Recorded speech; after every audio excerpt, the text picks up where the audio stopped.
Why are there lush jungles at the equator but vast sheets of ice at the poles?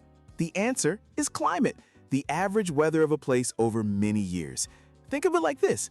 Weather is what you get, say a rainy Tuesday. Climate is what you expect, like reliably hot summers.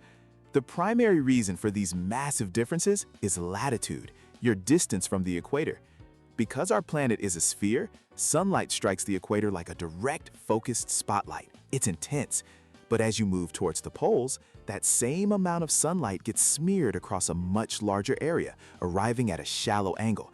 The energy is spread thin. This uneven solar heating carves the globe into three main zones. Near the equator, you have the tropical zone, hot, wet, and home to rainforests. In the middle latitudes are the temperate zones, with four distinct seasons many of us experience. And at the far ends of the Earth, you find the polar zones, where that slanted, weak sunlight results in extreme cold and dry conditions. But our planet is a dynamic system, a giant heat distribution engine. Warm ocean water flows from the equator towards the poles in massive currents, acting like conveyor belts for heat.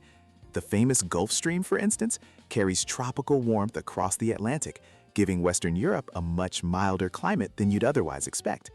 At the same time, global wind belts are constantly steering weather systems and storms across the oceans. And here's a fascinating wrinkle.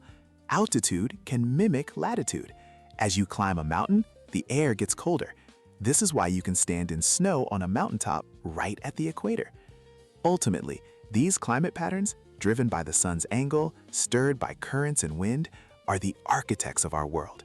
They define entire ecosystems, from deserts to forests, and have shaped everything about human life, from the food we farm to the shelters we build.